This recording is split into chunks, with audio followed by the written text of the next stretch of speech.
The culmination of draft season is upon us. We're going to take a look at some of the first round picks that people are making across the internet. Let's go.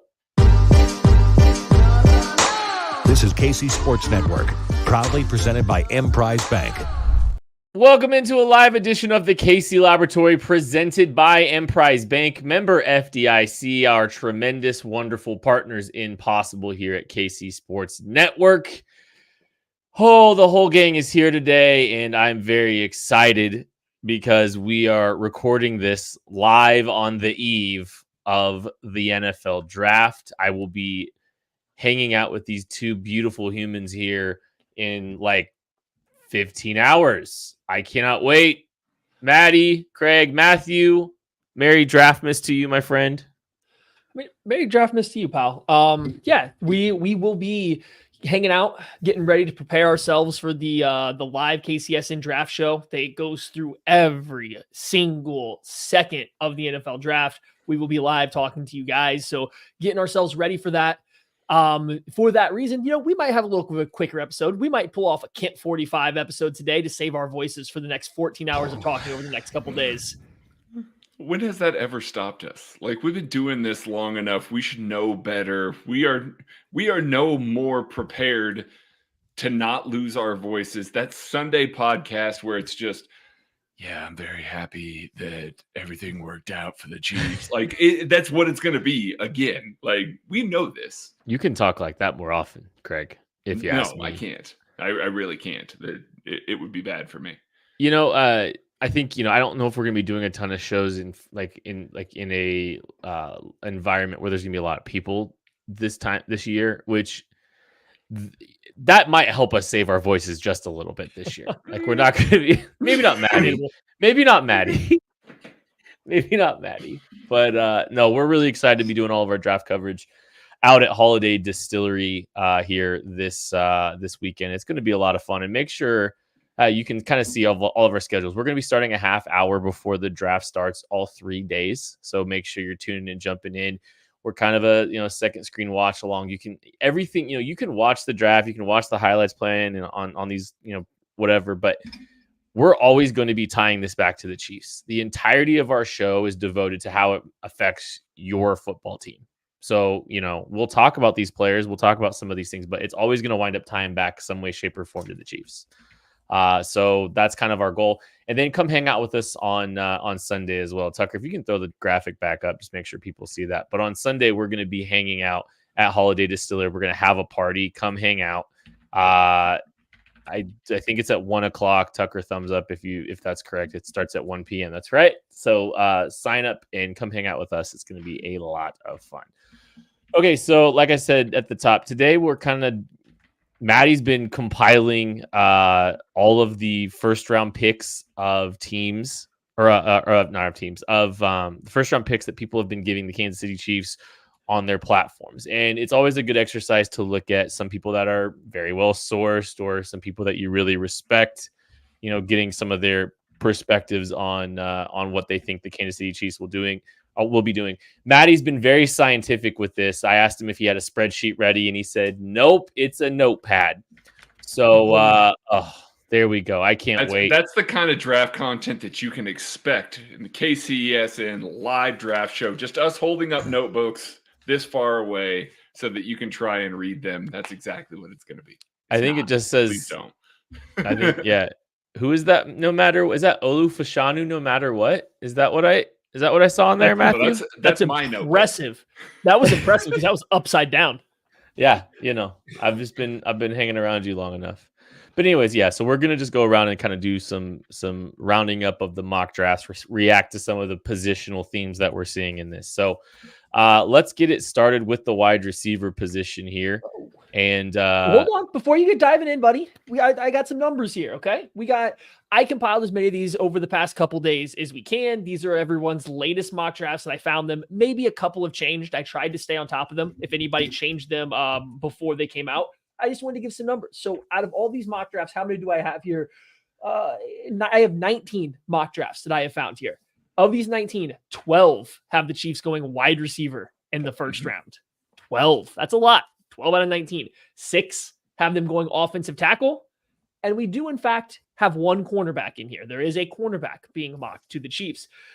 1, 2, 3, 4, 5, 6, 7, 8, 9 different players have been mocked to the Chiefs out of these 19 mock drafts. Okay. So these are some fun numbers. 3 trade ups, 0 trade back. So every mock draft that I have looked at has had the Chiefs drafting it somewhere in the first round. So I wanted to get some of the big numbers out of the way first, just talk about it. Any of those things, any of that surprise you? 12 wide receivers, 9 different players. Any of that surprise anybody? Not for me. I'm not going to speak for Ken here, but not for me. I think that based on most of the national people watching Kansas City last year, it's very easy to sit there and go, oh yeah, it's pretty safe. I'll pick a wide receiver to go to them round 1. Even if they don't go wide receiver round 1, they'll go there round 2. Like, I feel confident, that they're going there early enough to where even if they go a different direction, like an offensive tackle, it's not a big deal. They're going to go wide receiver early enough. So hedging the bet for wide receiver makes a lot of sense for national mocks. I think if you're dancing with the girl that got you here, and we've spent an exorbitant amount of time talking about the wide receiver class, not just, us at KC Sports Network, but just, I think everyone in general really is largely believe that the Chiefs are going to be going wide receiver. The buzz around tackle has certainly increased significantly over the last week. So that's always something interesting and worth paying attention to. I'm not surprised these are the clubhouse leaders. I'm really not surprised the Chiefs they're anticipating the Chiefs going wide receiver, even though I'm starting to lean elsewhere. But no, I don't think I don't think it's all too surprising. Okay. Well, I mean, with that said, I think it's probably time to jump on in, right? Let's start talking about some of these wide receivers. This is where we will go first. And we might as well start with the player that got mocked to the Chiefs the absolute most during this cycle. Adonai Mitchell, AD Mitchell, out of Texas, the wide receiver out of Texas. He has gotten the most slots gone to the Chiefs. We got him from Dane Brugler of The Athletic, Jordan Reed of ESPN, in which there's a trade up there. We'll talk more about the trade up mocks later. Charles Davis of NFL.com, the NFL Stock Exchange podcast, Trevor Sikkema, Connor Rogers, they had them going with AD Mitchell. And then finally, Daniel Jeremiah dropped his final mock draft, an hour before we went live here. All those guys have the Chiefs going AD Mitchell. What's your guys' reaction if that's just the pick that comes across at 32? All but one of those was at pick 32. The Chiefs are on the board. They take AD Mitchell. First thoughts, Craig?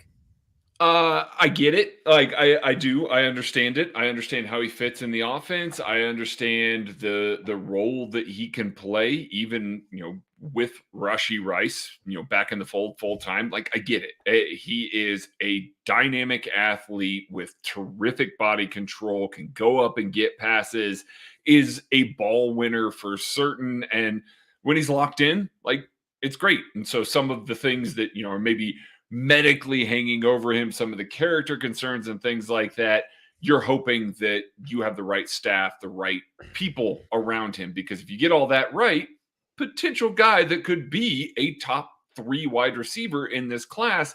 And this is an awesome class. So I totally understand the correlation for that.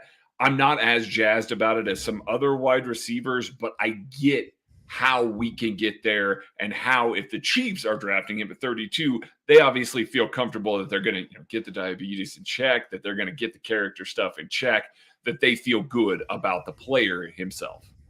Yeah, even before some of the anonymous quotes that were coming out about it, Adonai Mitchell, about some of his diabetes and how he's struggled to handle it poorly, there was some off-season or off-field concerns that were being tied to Adonai Mitchell's name, and I think it's an interesting thing to look at when you've got, varying levels of knuckleheadedness already in the wide receiver room with a Kadarius Toney, with what Rashee Rice is, what's going on with him. So adding another one of those kind of players to the room, you have to feel really comfortable about the off field if you're doing that. And part of me just doesn't feel like the Chiefs will be the team that pulls the trigger on him. Like, it still just doesn't entirely feel like that's going to be the move that this team makes.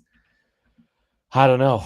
I don't know. I'm a little skeptical that the Chiefs will be the team that drafts Adonai Mitchell when it's all said and done. Even though, like, if they do, it's it's a swing on exceptional talent, and they feel good about the off-field stuff. That's really what it ties down. It feels like this team's maybe not in the best position to take someone with this kind of off-field, but if they are and they do, then they feel very good about it.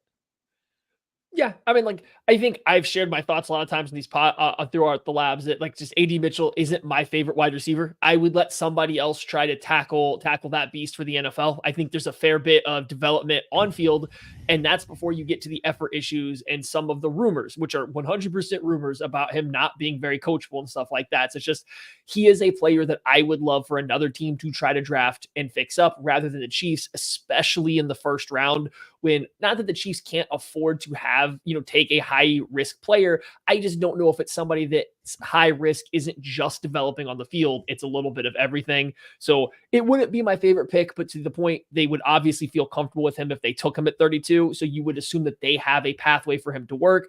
And I mean, let's face it, he's that X wide receiver with his speed that he rarely plays to on the field, but there is speed there that he gives you that vertical threat that the Chiefs are always looking for. So like, he fits in well with what the Chiefs do.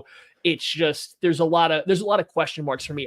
I do wonder if this is a lot of draft people just trying to kind of not cover their tails, but like, just be careful. Like, hey, this guy's really talented. We don't know which of these 32 teams are going to be interested. Let's just slap him at the back of round one to get a very popular name in our mock draft. We have heard that before from some of these people that we know, respect, love, that make mock drafts, and it's like, man, I keep hearing this guy's name in round one, not tied to any specific team, but I keep hearing his name in round one. I got to figure out a way to get him in there, and especially once you get towards the last 5 picks, you can get towards the end and just be like, crap, I forgot AD Mitchell.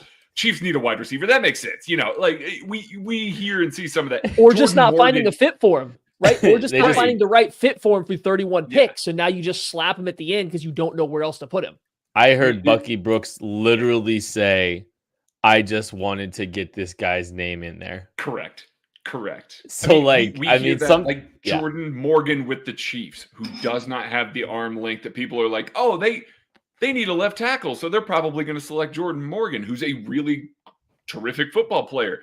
Andy Reid doesn't want that man playing left tackle, but he gets mocked to the Chiefs a lot because he's got round one buzz. They haven't been able to find a spot to him. The Chiefs need an offensive tackle. It all kind of comes together. But when you start kind of scraping away the patina a little bit, you can see that, maybe it's not all the way there. All right, so let's move on. The next most common wide receiver mock draft to the Kansas City Chiefs. This one will make Kent happy, so he can go first.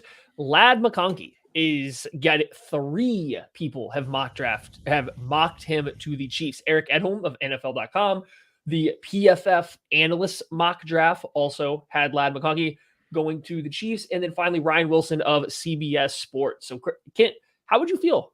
32 comes up. Lad McConkey's name is called, and he is the pick for the Chiefs at pick 32. Well, put it this way. I was looking at the little rundown over on the side, and I thought it said wide receivers lad the way instead of lead the way here over there. That's how your brain works. I remember watching the NFL Combine, and Daniel Jeremiah made a comment essentially saying, talking about Lad McConkey and where he's going to go, and he's probably going to be first half, a second round, but people were making comments like, don't let him go to the Chiefs. Just don't want to see him go to the Chiefs. I love the idea of Lad McConkey in Kansas City. I think he's a guy that has a complete route tree that is capable of running a variety of routes, that gets open with great consistency, can do some things at all 3 levels. I'm not going to say he's like elite at, as a vertical stretch player, but he has enough juice, to play a little bit over the top. So you've got a guy that has a versatile skill set that can run a lot of different routes across the field. Maybe not the biggest guy, but as you're talking about reliable, consistent route running that sees the field well, that sees coverage well, that's the kind of guy that earns the trust of Patrick Mahomes. And it may not be the highest ceiling of some of these players, but I don't really care about the ceiling because I think Lad McConkey is a 1,000-yard receiver if he's playing with Patrick Mahomes. And I think that's a quick chemistry that gets built between him and Patrick Mahomes. I think he's a guy that goes out and starts becoming the security blanket for Patrick Mahomes whenever Travis Kelce retires. Yeah, I was going to use the word security blanket as well. Kid, like He gains separation. He gets open. He finds the soft spots in the zone. He knows where the sticks are. He's very secure when you throw him the ball. Like, there's all these positives that you're just like, oh, that just works. He's a lot of overlap with what the Chiefs have done with Rashee Rice. Maybe they kick him outside a little bit more. He's also a lot of overlap if Hollywood Brown is going to play in the slot at all, because Lad McConkey's biggest kind of downfall is beating press. So you don't want him aligned on the line of scrimmage. You don't want him lining up opposite a corner and saying, oh, okay, well, allow that corner to get his hands on you. You're going to blow by him, all of that. No, you want to keep him off the line of scrimmage a little bit. And there's a number of guys that they currently have in this wide receiver room that you have to treat that way. So while I fully agree with everything that Kent said there, he's an awesome football player that will be an awesome security blanket for Patrick Mahomes. And I'm not going to throw a fit if they draft him at all, because I can see how he can catch 60, 70, 80 balls in this offense throughout his rookie year, at almost every single year. I get how he fits.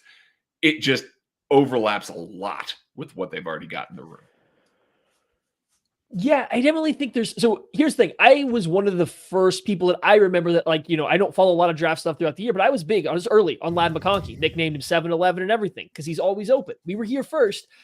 And then he got this hype to where he's getting pushed up into round one. And at some point, in early mid 20s, and I just think we kind of jumped the shark a little bit with Lad McConkey as a whole, because he is still not a limited wide receiver, but he's a wide receiver that does have some parts of his game that will never be he will never be a complete wide receiver. There's just things that he doesn't do well. Part of it's his physical limitations. Then you got to deal with the medical history because he's had back and ankle issues. So there's enough red flags that I don't know if I think picking Lad McConkey at 32 is a home run, but it's also a very good pick. It provides you a very safe floor if the medicals check out. That's always a big question with him. He's missed time the past 2 years and he's undersized. Already doesn't particularly love contact. So anyway, you're getting a wide receiver that you do have to protect in terms of your alignment because he's really bad versus press coverage. There are some routes that he doesn't excel in, going over the middle of the field into contact, into traffic. He's not afraid of it, but he doesn't do well with contact, whether at the catch point or in his route. So you do have to protect him a little bit. And that's where I start to get a little weary about round one picks on guys that need protected. That said, it's pick 32 of a draft. Give me Lad McConkey as well. On the one hand, I say all that, then also give me Lad McConkey because he's going to make this team better from day one, and he's going to provide a good floor, if not even a middle level floor between floor and ceiling for a starting level wide receiver for this team. I'll just put it this way too. If you say that Lad McConkey is the pick at 22, I'm not as excited, right? If they're trading up for a Lad McConkey, it's not this is as someone this is one of my favorite players in the draft. I'd rather have someone that's probably getting mentioned here shortly at pick 24 in a trade up or something like that. So yeah, I think it's just when you have perspective of you're the last pick in the, you're the last pick in the first round, go hit a solid double and go get a guy that could be really productive with Patrick Mahomes. But yeah, I want to hit these other. What it's worth, even with all that samey, if the Chiefs draft him, okay, cool. That means that Rasheed's playing more outside. They'll figure it out. I'm not worried about it. That's just like we just talked about with Adonai Mitchell. If they draft him, I all of a sudden become a lot less concerned about some of the character issues. Some of the I'll just say this. This is probably not the right time to be throwing this out here, but I don't behold the Chiefs too hard to the XYZF because they're moving around so much. They're playing from condensed alignments a lot. Travis Kelce's ISOing on the backside so much. It's how much does that really matter when it's all said and done for this team? I think it matters less for them than other teams. Anyways, Matthew, I want to hear some other names. All right, we have two more wide receivers. Both these guys got 2 votes, so I'm going to throw them to you both. Just get your thoughts on both of them. Xavier Worthy. One of them is in a trade up from Chad Reuter of NFL.com, and the other is from Danny Kelly on The Ringer. At pick 32, he's got them getting Xavier Worthy, wide receiver out of Texas. Then we have 2 mocks for Xavier Legette, both of them from ESPN employees, Mel Kiper and Matt Miller. Both have the Chiefs landing Xavier Legette at pick 32. Craig, which one of those 2 would you prefer at pick 32 for the Chiefs?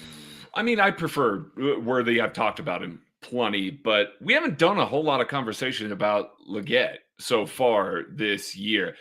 Another crazy freak athlete that is going to be able to come in. He's got the size and ability to be a true X wide receiver. Like, again, another one of those that you're like, oh, okay, they're going to draft that. I see the way that he's going to do that. He's going to be a yak guy. He's going to be able to run through guys. He's big enough to hand up to the rigors of press. All of a sudden, you're like, okay, Rasheed's going to operate in the middle of the field still. That's good. That's where we saw him really thrive last year and be towards his best. So, like, I know that he's not going to probably ever be a wide receiver that's going to break guys off, going to, have nice, crisp, sharp routes or anything like that. So that's not necessarily something that fits in particularly well with Patrick Mahomes, with this offense and a timing-based offense, getting separation at the exact right time, all of that stuff.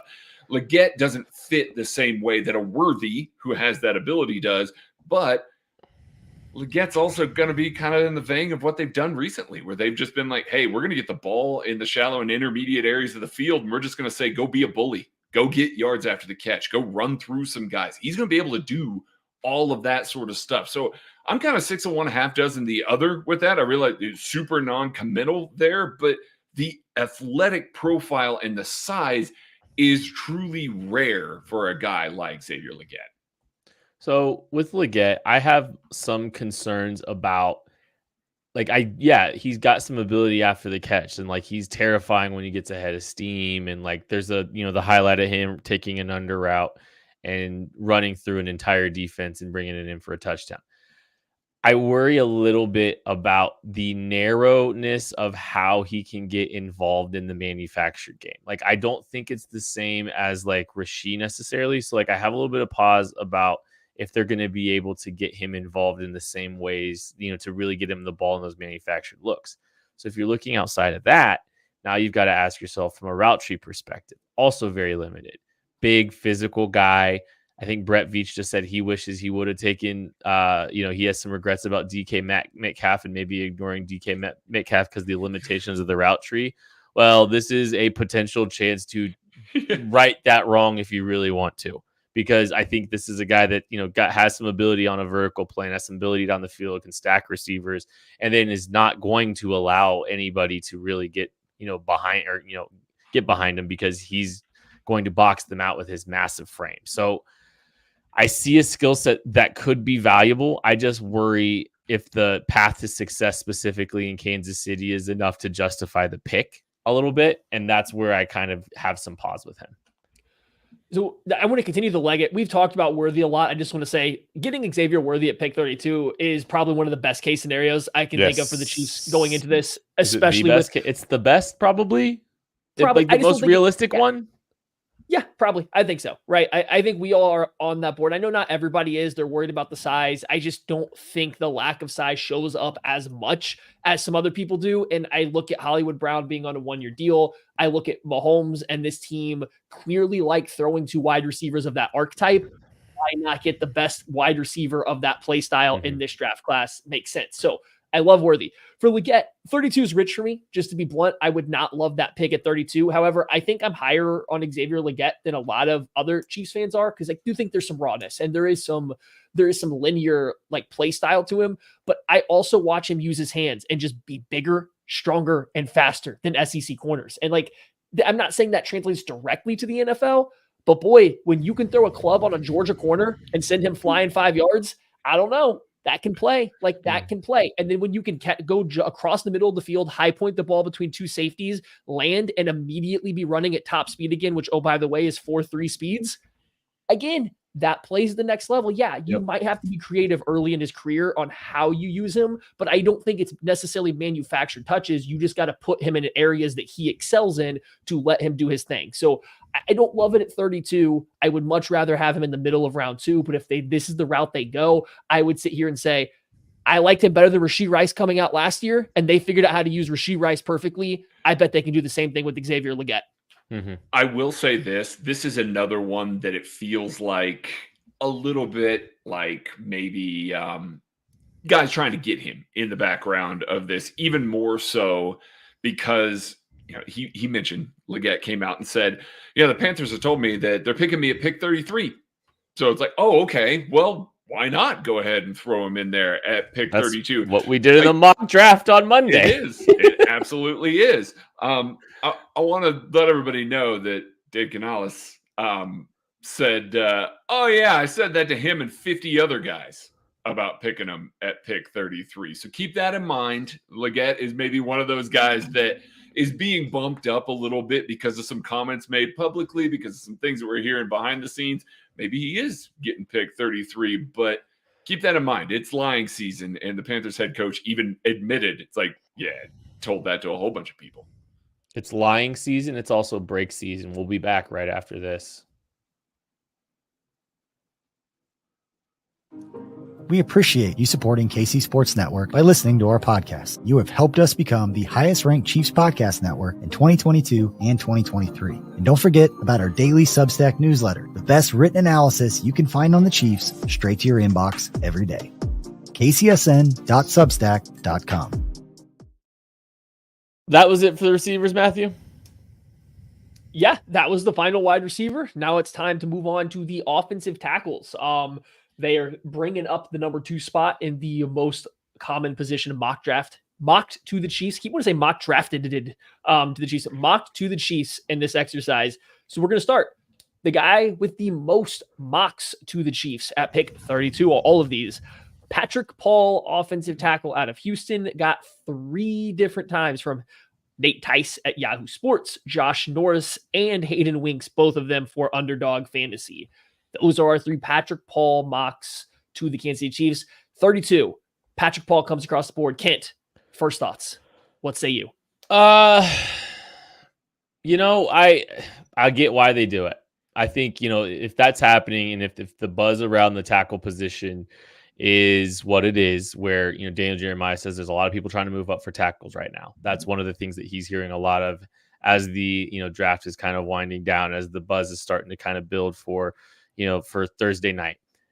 If they are hell-bent on taking an offensive tackle, which I can hear the argument for, first off, because this is a deep wide receiver group. And if you want to try to get your developmental tackle and then go back into round 2 and get your receiver later, I understand the strategy, because I think you're going to walk away feeling better about your first 2 picks by doing that than you are the inverse or something similar.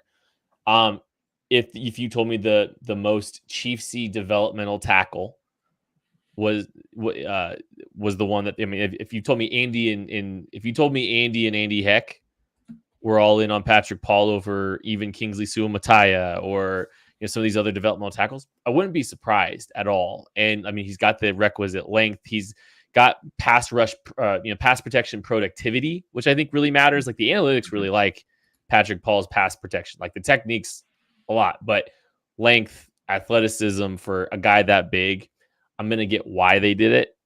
We traded back to 40 and took them and, felt fine about it there.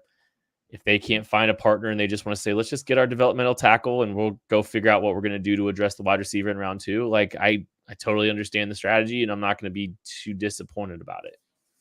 Yeah. I feel kind of like I was just describing with Lad McConkey. I'm probably a little bit more excited about Lad McConkey than a Patrick Paul, but still mostly excited. I'm like, okay, good pick. I'm on board with it. It fills a need.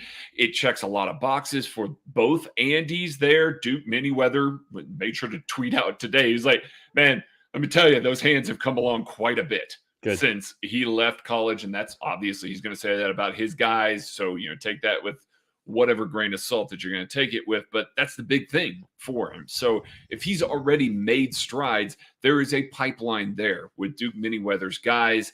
He's got the side. All of it checks out. Like, I'm not going to be upset. I'm not going to think that it's too big of a reach because, again, we just got done talking about you trade back to 40 maybe, and you feel good about it. It's just really going to kind of depend. This offensive tackle class, outside of probably the first 4 or 5 guys, there is a wide range at where people have them going. Sometimes, guys like Kingsley Suamataia, Patrick Paul are going much, much later than pick 32, like maybe 80s, 90s, 100s even, like way, way down there. So it is a thing that we'll have to kind of keep an eye on. I'll keep that in the back of my head there, that, he's obviously a little higher than that on the consensus board, but because there's such a wide range of basically paths to it, I would be maybe just a little just marginally whelmed by it, but I would be okay with it pretty quickly there because you get a guy that checks all the boxes for Andy. Oh man. Developmental tackle in round one. It's just it's a rough one because the Chiefs have been taking a lot of developmental tackles that haven't been working out. And while Patrick Paul, I do think, has better tools and higher upside than a Wanya Morris or a Lucas Niang, the guys that haven't worked out that they've taken in round three, I just don't know if I love the concept of a developmental tackle in round one. I kind of think if you're going that early for a pick, they should be really competing for a starting role, and not just competing for a starting role, but like they should be competing to be a good starter really early on in their career. And I just don't know if we can see where Paul is. Essentially, he's having to rework his entire hand technique. You don't know what he's going to look like. The team does. Obviously, they've done meetings with him, but like nobody knows what his new hand technique is going to look like in a game right now. He hasn't done it, right? Like we're a year away from getting to know what he's going to look like in his new pass set. That's difficult. Like that's a hard thing to swallow for a round one pick. That said, you get a couple days after the draft, and I'm going to sit here and be looking at him like, okay, well, I like his ability as a left tackle better than the other developmental tackles because I do think he has shown the footwork of true pick. He's actually taken pass set footwork. He's taken true dropbacks of ways that Sumataya or Tyler Guyton have not. Right. So I do think from a footwork perspective, he's maybe a little closer. There's clearly a lot of upside there. The Andy's like him. I talk myself into it after a couple days, but I don't love the concept of a pure developmental tackle in round one that much. And I'll just say, like, if the Chiefs are taking Patrick Paul at pick 32, they feel comfortable with some of those things you're talking about. I don't think their plan is to redshirt Patrick Paul this season if they take him at pick 32. No, I just don't. Definitely not. They don't see. I don't think you're okay. It's just I don't know if you're getting a quality or even like a promising starter year one though, and that's what the round one pick should be. What was Donovan Smith last year? But what was Donovan Smith last year? Like that's part of this, right? Like he was a fine offensive tackle. He was a fine left tackle. Patrick Paul, from the technique that we saw, is anywhere close to Donovan Smith's play of last year. I understand, but I also think if the Chiefs are taking him at pick 32 and they have a good line of connection with Duke Manyweather, they've probably seen the hands. I guess that's what I'm saying. Like they but not in live action. It's just a risk. That's my point. It is a risk. Very big. It is a risk. It is a risk for sure. It is a risk for sure. But like from knowing what it looks like. I will say this, and I brought this up kind of in our DMs before. Do you think that a guy like this allows 7 sacks and 35 pressures with a little bit improved handwork? Could be the case. The Chiefs were obviously comfortable with that for a guy that they drafted number 1 overall. Eric Fisher, his rookie season playing right tackle, posted that kind of stat line. So I know that we talk about this a lot. Oh, just move up in the draft and you get a guy that doesn't do that. They took a guy number 1 overall that had a developmental arc and that they needed to kind of get into that role. So taking one of those types of guys at 32 is certainly a lot less risky at taking him at number 1 overall. And hey, Fisher worked out by the end of all of this. Like he really did work out and become a very quality offensive tackle, mostly in his second contract. You're hoping that Patrick Paul gets there a lot quicker. We have 2 more offensive tackles, 3, all of which got 1 mock attempt to the Chiefs. One's a trade up, so we're going to save him. We got 1 for Kingsley Suamataia from Josh Edwards from CBS Sports, and we did get a Jordan Morgan, who Craig had mentioned earlier, from Nick Wright on Fox Sports 1. Those were the 2 other tackles, besides, again, one that we're going to talk about here in a second. Either one of those guys jump out to you? How would you feel about either one of those guys? Coming at you, Kent. Jordan Morgan's a really good player that might wind up being a guard. Yeah. I really like him as a player. It's going to be interesting to see how the Chiefs try to navigate their offensive line. If they try to find a way to sneak him in, does that mean Jawan Taylor's moving to left and they're going to try to put Jordan Morgan with the shorter arms at right tackle and just try to let the length play over on the left side? That's even more of a shuffling of the offensive line that I'm not sure you really want to do. But is it something where you try to do that with your best 5? Yeah, he cross trains, and we cross train these guys all over I don't know. Kingsley Suamataia, I think another developmental guy, young, like really young, just turned 21. So, Patrick Paul's on the older side. He's more physically developed. Kingsley, I still think is, growing into himself as a player a little bit. It's the same thing. I mean, it's a big swing. It's a big swing, and it's a young kid that you might be throwing on the left side to try to protect Patrick Mahomes' blind side. But I think the young piece of it kind of works both ways, right? You're getting, one of the youngest prospects in the entire class. And if he pans out, he might be a 3 contract player for you. But also, there's a lot of risk there too. Yeah. There's a lot more risk in the guys that we're talking about, but for different reasons. We talked about Suamataia before. He's got a lot of stuff to really grow. Like him at pick 32. Again, I'll get it, but I won't get it in the same way as Patrick Paul. Patrick Paul is more ready to play now than Kingsley Suamataia is for Andy Reid, in my opinion. Like I just don't think that it's the same there. So like, okay, fine, they take that guy. I understand it. I don't love it in that scenario. Jordan Morgan is a best 5 for this team. If you added him and no other offensive lineman on this team, he's one of your best 5 players. And I just don't know where you slot him in there. He's got 32 and 7/8 inch arms. He's got 81 and 3/8 inch wingspan. We did this conversation a little bit, again, a little bit in the DMs, taking this out in the open with Graham Barton out of Duke, a guy that played left tackle for them for a long time, does not have the arm length. But when you watch the tape, again, much like Jordan Morgan, you're like, that guy can play tackle. Like you like the things that you see on film. They just get eaten up by length. They get eaten up by size a little bit more. Andy, being who he is not really going to go out that way. Like even Mitchell Schwartz, we talk all the time about how he was, had short arms, quote unquote, short arms, still has over half an inch on both a Jordan Morgan, both a Graham Barton, and that broke the mold, like in a big way for Andy, in a positive way, but in a big way. Yeah, go ahead. One thing I will add too, I think that there are more exceptions to be made with the arm length threshold when you have NFL tape. So I feel like when you look at, like, he's maybe a little bit more flexible on the guys that have NFL tape than he is on the players coming out. That's just kind of how it seemed to me as I've looked through it. When I did the study a couple years ago, it kind of seemed like there might be a little bit more leeway and outliers when it was guys that had NFL tape. Yeah. Oh, sorry. I was just saying, I think they definitely lean that route. Like if you're going to be a little bit of an outlier, then you need to showcase already. Like you can do that at the NFL level. I do think that helps a little bit.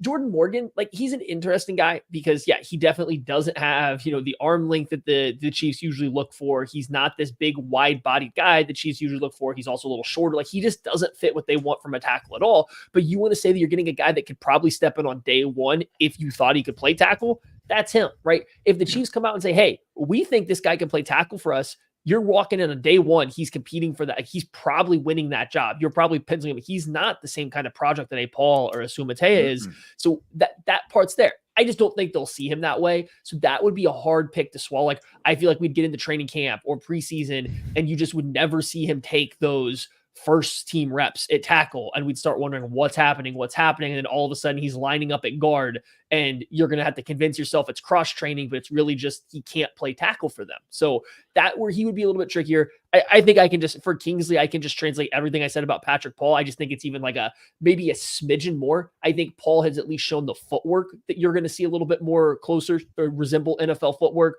Whereas Suamataia, I think he's just out athleting guys or playing athlete at tackle right now. So I think he needs a little bit more work with his feet and then his hands as well. He also scares me a little bit because he leaves his inside shoulder so open. And that is the Andy Heck, like, no, number one. So it's just, they would, if they take him, they would clearly have a plan. And it'd be the same thing as Paul. After a couple days, I'd be like, well, they think this is going to work. There's a lot of upside. Let's see how it plays out. I just don't know if on day one, I would be stoked about a developmental tackle. Same thing in round one. Yeah. And the reason that I like Kingsley Suamataia a little bit better than Patrick Paul is just because he's a little bit more fluid of a mover. He stays a little more upright. Like I see, if you're going to take a higher ceiling guy, I'm going to take the guy with a little bit higher ceiling in that scenario. But that being said, he's probably not going to be as ready to play as a Jordan Morgan or a Patrick Paul either. So, I mean, again, it's 6 of one, half dozen of the other in that scenario. Just hope that you can trade back and still get one of these guys. That's really where the value you're going to find that.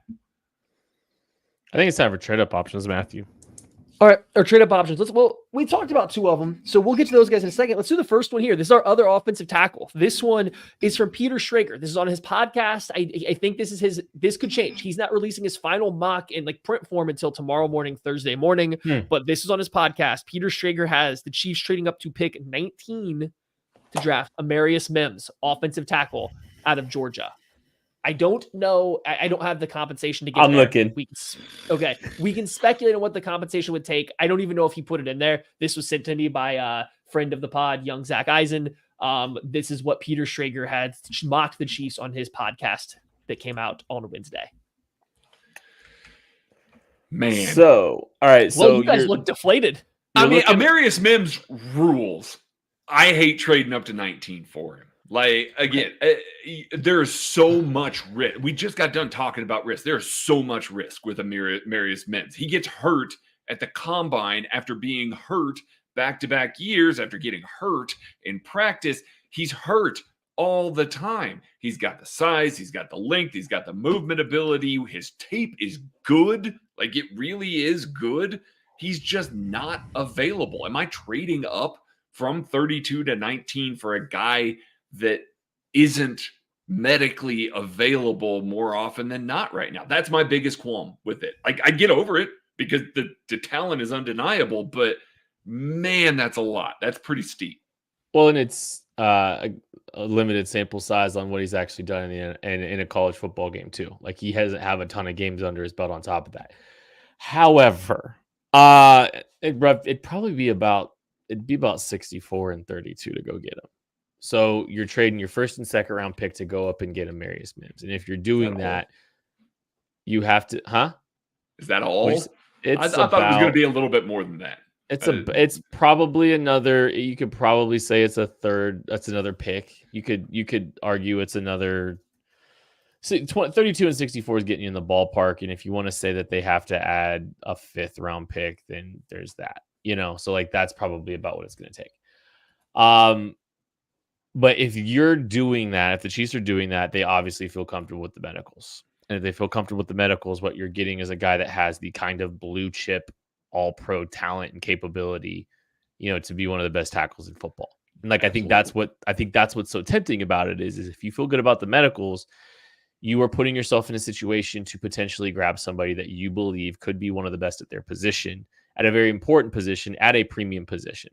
I'm okay with that swing because the Chiefs have basically solved on the fly the tackle position over the last few years, and it's not hurt them. They've been able to win 2 Super Bowls. I think they're sick of doing it, and I think they'd like to be able to have a blue chip player, a really quality, capable player there. This could be one of the best tackles in the entire game, and elite tackles are not hitting the open market. That's why the Chiefs were so aggressive about going and trying to get Trent Williams a few years ago, is because guys like him just don't hit the market very often. So I get trying to take a swing for a player that has just unbelievable upside. It's a risk for sure, but it's a risk to try to get a legitimate shot at a blue chip player. Here's the thing for Mims. If this was at pick 32, I would feel exceptional about it because I don't think he's developmental in the way we've talked about with Paul or Sumatea. I think he's inexperienced, so I think there's things he needs to improve. But I think from a technique standpoint, you could put him out there on day one and be like, hey, figuring it out on the fly, because what you need is experience. We don't need to not even just like fine tune, but we don't need to completely rework how you play the position. So at 32, I love it. Going up to 19, using presumably your second round pick to get there, that's a lot. And to Ken's point, yeah, maybe they pass him on the medicals and like, that's fine and dandy. But what can I pass for a guy that gets hurt running in the 40-yard dash? Like, there's no passing that just makes that okay, right? Like, there's nothing that you can pass that says a guy that has gotten hurt every single time he has tried to be an athlete over the past 2 years and done so relatively quickly that you can just make it work. Like, so there's no level of green flag or green check mark on the medicals that you can feel, that I, as a fan that's not like in the room, can feel 100% comfortable with, right? So going up to 19, big risk. super high reward, highest ceiling of any offensive tackle in this class, though. So like, I'm going to sit here and I'm going to sit there. I'm going to look shocked. I'm going to sit there and be like, wow, that's a lot of risk. Wow, that's a lot to go up for this player. But guess what? It's not going to take me days. It's going to take me minutes before you're going to turn on the tape and just go, oh, there it is. I don't even need the tape. I need the picture of him in his stance to see a guy at 350 pounds with a tapered waist that is practically squatting ass to grass in his stance with absolutely zero issues and exploding off the field. Like, no, done. I think it's not going to take me any time to get excited and back 100% in on Amarius Mims. Yeah, you guys just got a peek into Maddie's scouting process right there. That's it. What he just described right there is exactly it. I do think that 19's the spot, though, because I don't think he's making it past number 20, Pittsburgh. Like, I think that's the spot. So the trade up is right. Like, I think the value is right because he just makes too much sense for Pittsburgh.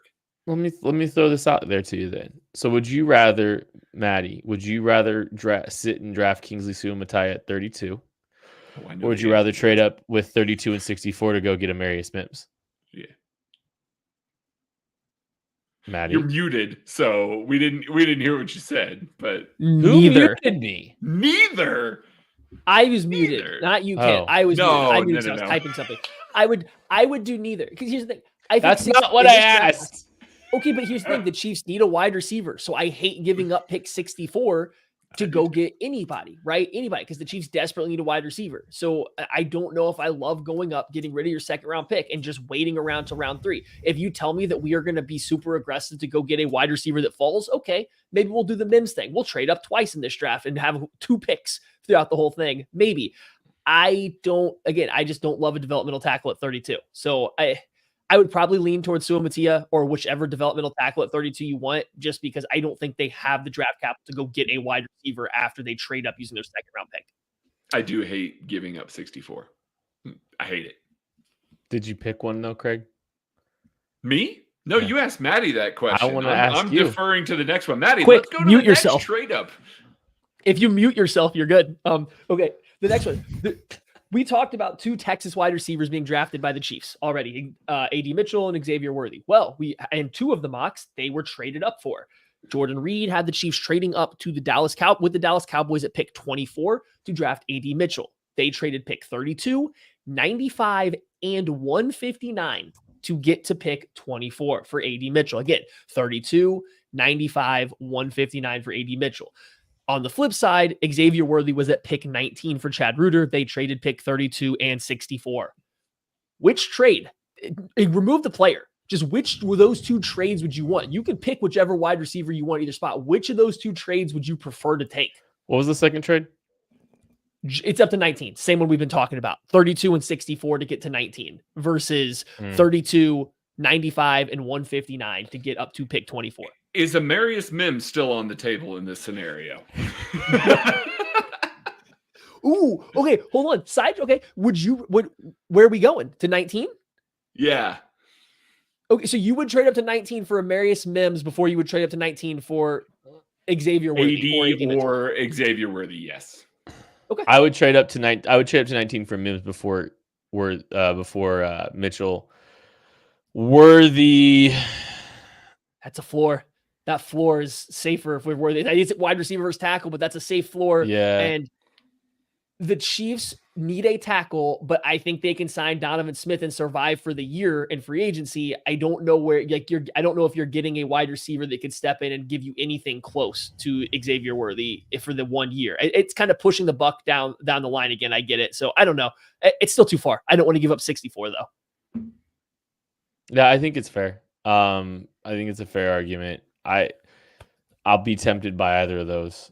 I think I'd rather have Mims in a trade up to 64 or with 64 than I would Worthy, but I'd rather have Worthy than AD in any trade up scenario whatsoever. If the options are trading up to 19 for Worthy or trading up for AD Mitchell, I'm picking Worthy. I don't know if I trust AD Mitchell. I just don't. The tape shows things and inconsistencies that I don't appreciate. There's a lot of buzz and chatter, not just the Bob McGinn article about some of the off-field stuff with him. I'm gonna struggle with that one, especially considering the decisions of the wide receiver room that that have happened in the last couple of years with some of even the Chiefs, just the players themselves have made some choices too. So I don't know. I'm not really in on AD Mitchell all that much. So how do you feel just generally about the trade of 32, 95, and 159 to get to 24? I do it for the right player. Yeah, I do it. I think it's reasonable. I think the Chiefs are going to do some moving. I wouldn't be surprised if they find a way to dip into their 2025 assets too. Okay. Like I said, would you make that trade to pick 24? You wouldn't do it for AD Mitchell? No. Johnny Newton. Yeah. I mean, I wouldn't love it. I wouldn't love the choice, but I love the player. So okay. Good player. If you're worthy? Yeah. Well, yeah, Craig. What are we on? What about on worthy? To 24? Yeah, to 24. You start pulling me back in a little bit more at 24. I still don't love it. Okay. Chop Robinson? I'm just reading guys that went after pick 24 in this draft. Cooper DeJean. Yeah. No. Yeah. That's a guy it's a blue chip potential. Tyler Guyton. It's the last one. No. Okay. No, I just wanted to read off the other guys that were available when they traded up and took AD Mitchell for that. So we're okay with that trade compensation, but we want to really like the. Well, Craig really wants to like the player. Kent is just kind of like if they are better than who's there at 32, which I'm not saying it's wrong. It's just like if they are better than the guys that are there at 32, which I think all those players that we're talking about here, we kind of consider as a half step or a half tier above some other guys. He is worthy to make that aggressive move for that. Yeah, they're going to miss that on drafting Wanye Morris level player if they instead of, That is an interior offensive lineman that I really like right there. Okay. Just saying. We have a couple of these mock drafts went a full 7 rounds. So I'm gonna read them out one at a time, and I just want you guys to tell me, your overall thoughts on what that mock draft is. So this was the PFF analyst one was Patrick Paul, Dadrian Taylor Damerson, safety out of Texas Tech, Mason Smith, defensive tackle out of LSU. I actually think those two are flipped. My bad. It's Patrick Paul, Mason Smith, Dadrian Taylor Damerson, Nehemiah Pritchett, Hunter Norzad, and then we got Jaquan Jackson. Yeah, I'm probably pretty in on that one. I'd be good with that. That's a good draft. That's a good overall draft, and a couple of guys that we've liked in this process too. I'm in. And Chiefs fans are going to love Taylor Dimerson. Like, oh my gosh. I know that. Like, that seems like, why were you drafting a safety that early? And then he gets on the field, and you're like, never mind. I don't care. Like, I get it. Like, that guy is so fun, so good for the room and all that. Mason Smith is a Chiefs guy. Like, I believe I even put it in the chat earlier today when I turned his tape on again. I was like, he's such a Chief. Like, he is such a Chief as an interior defensive lineman. I don't love what they stock the wide receiver room with, but as I say, who's catching passes? Us three? Yeah, I don't love that.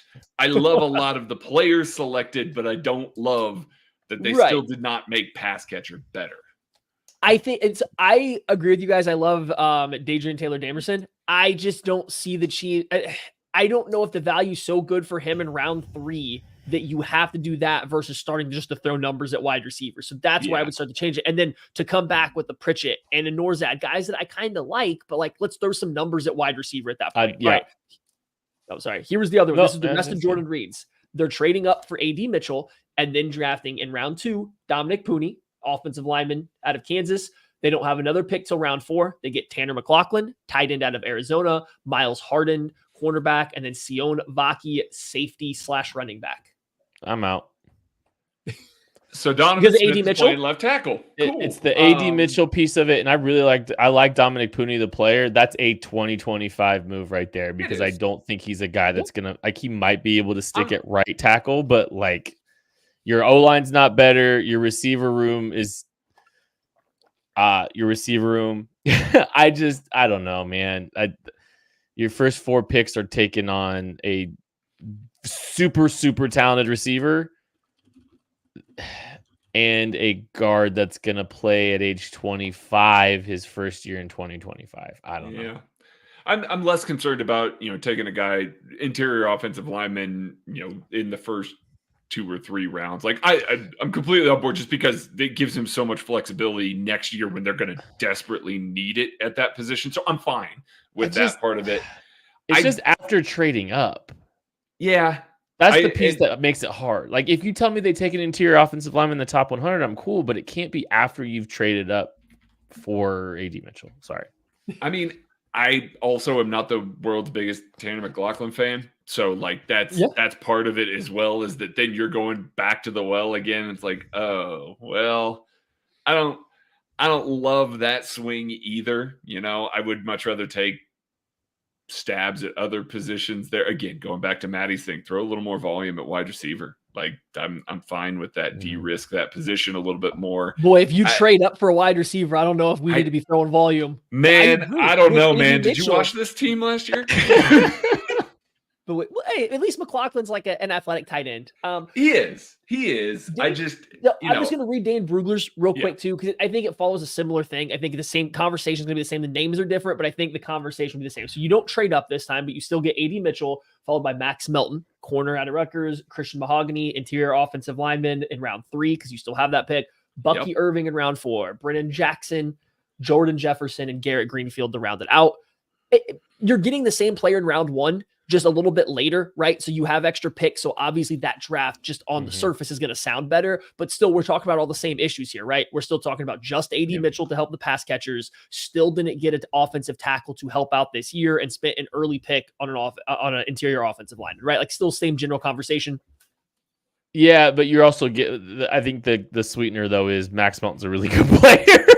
And so is Christian Mahogany. Like, you're taking 2 swings that got, like, you're still getting your interior offensive lineman. It's a full round later, and in the meantime, you grab a tier 1 CBAT corner in round 2. Like, I get that. I certainly like that one better. We love you, Jordan, but I certainly like that one better than Jordan's. But still not like enamored with that one. Max Melton plays cornerback like Isaiah Pacheco plays running back a little bit too. And it's just like the effort, the intensity. It's just those Rutgers guys, man. I really like Max Melton. So kind of flails around everywhere. Maybe not the most technical. People will love Max Melton baby. if he's a Chief. I'll just say that. I don't know where you play him. I don't know if he's got long arms, but like, I think I like him better in the slot. So like, I just don't, I wonder what you try to do, like how you figure out. It's a good pick, good player. I do struggle where he would slot it. All right. Last one. This was from the Trad Reuter mock, where they traded up using pick 64 to get to pick 19 to draft Xavier Worthy. So it's Xavier Worthy. Then they don't pick again until round 3. Will Shipley, running back out of Clemson. Then it is, I'm going to butcher your name here. DeCamarion Richardson, cornerback. Tyron Hopper, linebacker from Missouri, Christian Jones, offensive lineman from Texas, and Bo Limmer, interior offensive lineman from Arkansas. And round 7, that's a stellar pick right there. Like, those last 2 picks completely brought this draft. Sure, but the rest of it. Did you hear? Did you could tell how Maddie felt about that draft because of the way he said, "Well, Christian Jones, there's that one." He was just like, there we go. You know what? I like that guy. I like that swing. We hit a rough patch in the middle, okay? Yeah, this is one of the worst mocks I've ever seen. This is one of the worst mocks I've ever seen. I hate it. I can't wait for it to happen exactly that way and for us to be live. Yeah, I don't like it. I'm sorry, Chad. I don't like it at all. I don't even think Tyron Hopper is a great. Xavier Worthy. That's the only redeeming pick about this. I like Tyron Hopper. I don't love Tyron Hopper in Kansas City. So see, here's why this draft wouldn't be terrible to cover though, because it'd be Worthy, and whether we don't love the trade or not, everybody would still be pretty high on that until you get to your next pick, which is at the end of round 3, and then it's Will Shipley, and a lot of people may not love that. It's an okay pick. I don't think it excites anybody, but it's not enough to piss you off going into day 3, though, right? Oh, okay. Well, maybe Craig is, but I don't think it's enough to piss everybody off going into day 3. It's just when you start off the first 5 hours of day 3 coverage with those 2 picks. I mean, that's it's just tight. It's really rough because you traded up for Xavier Worthy. I don't love trading up that far for Xavier Worthy, and then the next thing that you do is draft a running back. Like, you can't walk out of the top 100 with a receiver and a running back. You have to have, I think you need to have made unless that receiver is Roma Dunze, I'm not. I'm probably not going to be okay with it. I just, man, I think here's the thing. I get the Chiefs are using this year's assets to trade up. They have to be pretty mindful of how they are, like, what positions they are locking into outside of the trade up, and they need a tackle. And I have a hard time. I'd like to know what developmental tackles were there at, 95. I wouldn't hate, like, as long as this team gets a wide receiver and a tackle, like, they can do whatever else they want. Like, I don't care. Like, that's pretty much how I feel. Like, you can take your swings however you want after that, but, like, make sure you're securing two, key positions here and trying to address those in a meaningful way. And he just straight up doesn't, pretty much, until, like, Christian Jones has some tackle ability, but some people think he's an interior guy. I don't know. I think I'm just a little less locked in that the Chiefs have to get a tackle, because I think they draft. I think pick 32 is outside of the realm of realistic expectations to get a tackle that matters. So if they don't get one, they don't get one, as long as you get other players that matter. Now, is that Will Shipley and Richardson and Tyron Hopper? Not exactly. Nope, so that's not where, in my opinion. That's where it kind of lost me. But, like, I am not stuck on they have to get a tackle, because I don't think I think that there is a chance that you can look at the tackles and be like, they're too far away for this pick value, and it just never aligns for them. So, like, I'm not stuck on the tackle part. Kind of feels like this is exactly why the Chiefs are very much tied to taking an offensive tackle tomorrow, isn't it, though? Like, that exact conversation is when you're playing these scenarios out. It's really hard to find anyone you like that involves a tackle unless it's the first pick. Like, and I wonder. I like Blake Fisher, Brandon Coleman. I don't know. I like a couple of the day two tackles. Like, actually, I think they're fine. It's just I don't think they have to come away with one. It's like, that's my only thing. I think once you get past Mims, and if we're saying you have to trade up to 19 to get them, like, that's kind of my final tackle where I'm like, yeah, now I don't know if these guys are going to start on day one. So, like, that's, I'm just like, we'll see how it plays out. We will see how it plays out. We will be live all draft at Holiday Distillery. All three of us cannot wait to hang out with these fine gentlemen for a extensive period of time. The rest of the weekend. It's going to be a lot of fun. Cannot wait. That is going to do it for this episode of the KC Laboratory. We love you. We will see you tomorrow with our live coverage. Starts a half hour before the draft. Come hang out. Going to bed.